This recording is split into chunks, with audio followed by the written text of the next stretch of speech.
بسم اللہ الرحمن الرحیم۔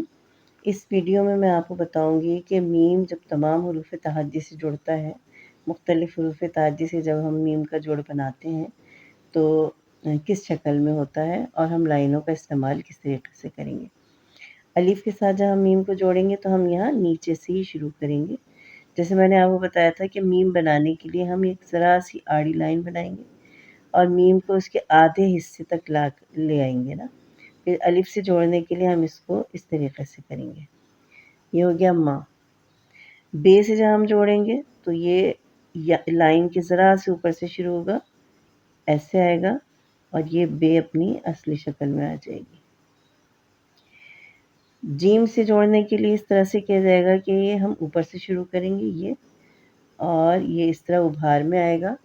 جیم وہ حرف ہے جس کے ساتھ جب کوئی حرف جڑتا ہے تو ابھار میں آتا ہے، یہ جیم بنے گا۔ اس طریقے سے شکل آئے گی اس کی۔ دال کے ساتھ جوڑنے کے لیے میم کو ہم نیچے سے لے کر آئیں گے، یہ ایسے کر کے، اور یہ دال رے کی شکل میں جڑے گی، لیکن یہ اوپر اٹھتی ہے۔ رے میم کے ساتھ جب ملتی ہے تو رے لمبی ہو جاتی ہے، یہ میں آپ کو پچھلی ویڈیوز میں بتا چکی ہوں کہ رے لمبی ہو جاتی ہے میم کے ساتھ مل کے۔ سین کے ساتھ ہم ملائیں گے تو ہم یہ بیچ میں سے شروع کریں گے، یہ اس طریقے سے، اور یہ سین بن جائے گا۔ اسی طریقے سے صاد کے ساتھ جب ہم شروع کریں گے تو یہ بیچ میں سے ہی شروع ہوگا، یہ ایسے کر کے، یہ تھوڑا سا لمبا ہوگا کیونکہ صاد ایسے بنے گا۔ توئے کے ساتھ جوڑنے کے لیے ہمیں نیچے سے ہی کرنا پڑے گا، یہ اس طریقے سے کر کے، اور یہ توئے اوپر سے آ کر یہ اس کے ساتھ یہ جڑ جائے گی۔ این کے ساتھ، این وہ حرف ہے جس کو جب بیچ میں یا آخر میں لکھتے ہیں تو اس کی شکل مختلف ہو جاتی ہے۔ میم کو این کے ساتھ لکھیں گے، ہم یوں لے کر آئیں گے، پھر یہ ایسے کریں گے اور این کو یہاں سے کراس کر کے ایسے بنا دیں گے، یہ این ہو گیا۔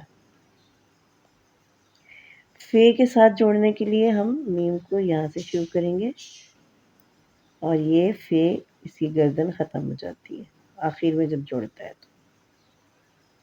ایک دفعہ اور میں یہاں پہ بنا کے دکھا دوں، یہ اس طریقے سے آئے گا، ایسے کر کے۔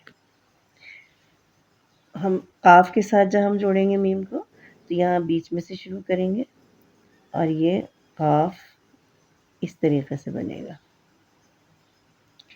کاف کے ساتھ جوڑیں گے تو نیچے سے میم آئے گا، یہ یہاں سے، اور یہ کاف بن جائے گا۔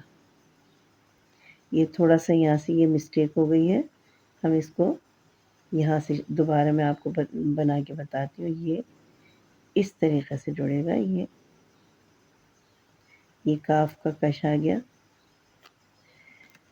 لام کے ساتھ جوڑنے کے لیے، اچھا کش جو ہے نا وہ جو کاف اور گاف میں لگتا ہے نا وہ اس سے جڑ جاتا ہے۔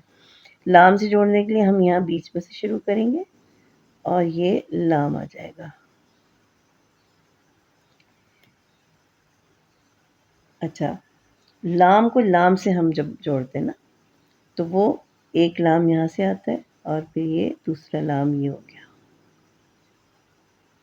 نون سے جوڑنے کے لیے ہم یہاں لائن کے بیچ میں سے شروع کریں گے، یہ، اور یہ نون نیچے سے بنے گا۔ واو سے جوڑیں گے تب بھی ہم یہ بیچ میں سے شروع کریں گے کیونکہ ہمیں واو کو لائن پر لانا ہے، اس طریقے سے۔ چھوٹی اے کے لیے ہم یہیں بیچ میں سے شروع کریں گے اور یہ چھوٹی اے نیچے سے بن جائے گی، اور بڑی اے کے لیے ہم لائن کے بیچ میں سے شروع کریں گے، ایسے لے کر آئیں گے اور یہ بڑی اے بن جائے گی۔ تو اس ویڈیو میں آپ کو میں نے یہ بتایا ہے کہ میم جو ہے وہ جب حروف تہجی کے ساتھ ملتا ہے تو لائنوں کا استعمال ہم کس طرح سے کرتے ہیں اور میم کی جو شکل ہے وہ کس طریقے سے بنتی ہے۔ اگلی ویڈیو میں آپ کو ہے کے ساتھ تمام حروف تہجی کی جوڑ بتاؤں۔